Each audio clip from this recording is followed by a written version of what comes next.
Doctor Moreno, por favor. Sí, gracias. Sobre el tema de la solución de problemas y los impactos, me parece que es urgente en México y en particular en Jalisco el mostrar casos emblemáticos de éxito. Es decir, me parece que este desencanto de la sociedad está muy justificado. ¿Por qué? Porque tenemos prácticamente 30, 40 años, si no es que más, discutiendo los mismos problemas una y otra vez.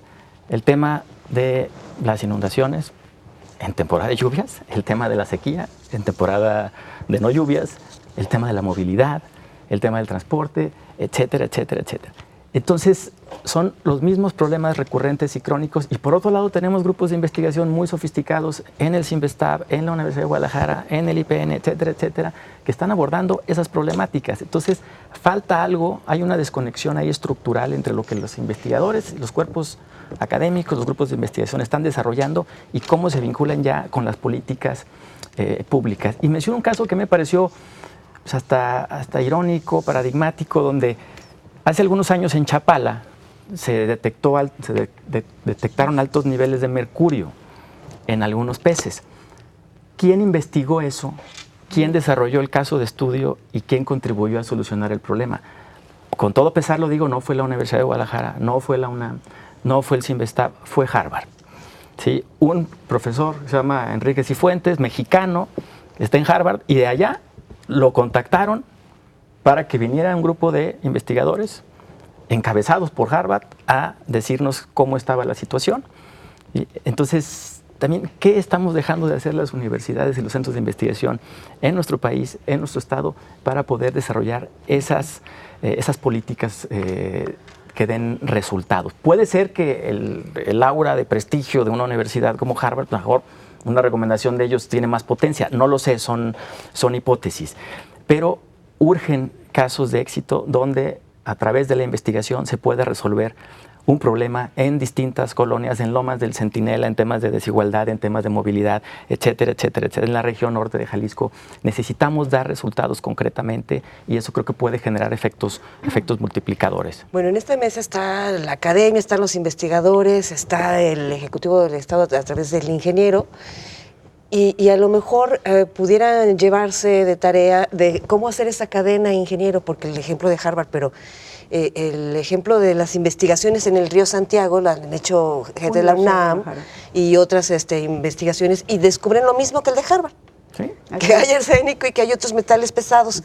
Y si ya está demostrado y si ya está dicho, entonces, ¿qué falta para hacer eso y aplicar la ciencia y la tecnología y aprovechar a nuestros investigadores?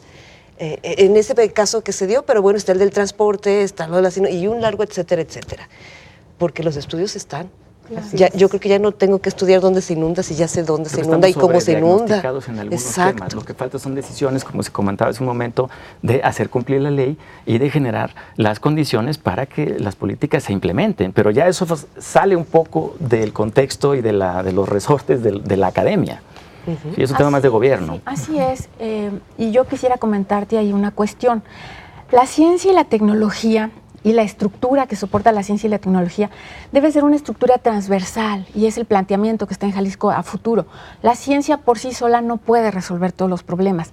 Necesita articularse con la política industrial, con la política educativa, con la política económica, necesita acompañarse para tener un impacto de un contexto institucional adecuado, regulaciones, financiamiento, etcétera, y que todos los actores se coordinen. Y esta es la parte más difícil, la coordinación. Entonces, esa es una de las propuestas centrales, cómo lograr la coordinación de recursos federales, estatales, locales, públicos, privados, internacionales, de asociaciones civiles, cómo trabajar en el largo plazo, porque no son problemas que se resuelvan de un día para otro cuando tienes que cambiar toda la maquinaria. Hay casos muy exitosos, más cercanos a nosotros, y rápidamente lo comento. En Brasil, por ejemplo, con la epidemia que hubo de SIDA en los 90s, había mucha investigación en las universidades y en los centros de investigación, pero las empresas no tenían capacidades, las empresas brasileñas, para desarrollar los antirretrovirales, pero el gobierno ya estaba, digamos, sobrepasado en términos de gasto para comprarse los medicamentos a las multinacionales. ¿Qué hizo? Rompieron las patentes e hicieron que las empresas entrenaran a las empresas brasileñas en la producción de estos medicamentos. Y ellos son autosuficientes ahora en este problema y convergieron la política industrial, la política de ciencia y tecnología, la inversión y la política de salud. Sí es posible, hay casos exitosos no tan lejanos, digamos, a países como México, en donde se puede lograr, pero con un trabajo de coordinación y de largo plazo sobre todo, porque ni la parte de ciencia básica, ni la resolución de problemas nacionales es algo que se resuelva en el corto plazo. Pero si hay un caso de éxito en México, por ejemplo, la producción de vacunas. Claro.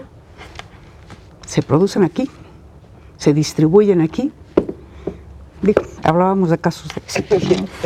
Probablemente deberíamos de considerar más casos de éxito, aunque no sean tan satisfactorios como queremos. A ver, la metodología de este libro, que me parece fabuloso, un trabajo monumental, un trabajo tanto de diagnóstico como de propuesta muy bueno, parte de una hipótesis de que es el déficit institucional, social y económico el que ha propiciado que tengamos una situación como la que se describe muy bien aquí.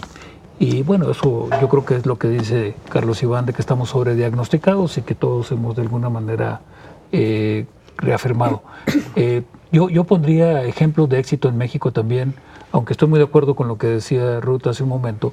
La industria automotriz al menos tiene un poco más de penetración mexicana que, por ejemplo, la electrónica. Somos el principal productor de televisiones en México, pero realmente, ¿qué hacemos de televisiones nosotros? La mano de obra, la renta de una nave espacial y tal vez la caja de cartón. Los componentes en sí son o traídos del extranjero o hechos por empresas extranjeras en México. Entonces, en la industria automotriz sí logramos penetrar más gracias a una política que hubo en los 70s, proteccionista, si ustedes quieren, que generó una capacidad industrial. Llegamos a hacer carros mexicanos, probablemente algunos de ustedes no los vivieron siquiera, están muy jóvenes, pero hubo carros mexicanos con marca mexicana, con tecnología mexicana. La cercanía con Estados Unidos a veces parece que desde el punto de vista de negocios nos es más conveniente embonar con aquel sistema, a pesar de que dejemos huecos muy grandes, como hemos dejado en este país. Probablemente ha llegado el momento de, cuando menos, tener ciertas estrategias para generar vacunas, otros medicamentos mexicanos, dispositivos, lo que podríamos llamar una estrategia de que el mismo gobierno se convierta en un tractor de desarrollo de tecnologías propias, de la ciencia propia aplicada, pero tendría que ser una política mucho más allá que el alcance de la ciencia y la tecnología. Tiene que ser una política industrial, una política de gobierno que nos permita darle tracción a algunos de los iniciativas o industrias. Les pongo un ejemplo, aquí mismo en Jalisco se ha desarrollado un tren autónomo inteligente que podría ser una solución al problema de movilidad en Jalisco, pero tendríamos que tener una convicción suficientemente fuerte para poder brincar ese abismo que hay entre un proyecto que ya está caminando en un laboratorio, él siempre estaba aquí, a hacerlo empresa. Pero hay la posibilidad de hacerlo. Y así como eso, hay otras ciencias y tecnologías y modelos innovadores que podríamos sin duda dar el brinco como país. Vamos a hacer una pausa y dejamos una pregunta al aire de la ciencia y la tecnología, poca o mucha en todas las naciones. ¿Qué tanto han ayudado o no a este famoso cambio climático que se ha mencionado? Lo relaciono por las teles que decía. Tenemos plasmas, tenemos celulares, autos que ya hasta son desechables, ¿no? No tienen esa durabilidad como antes. Con esto y más, regresamos.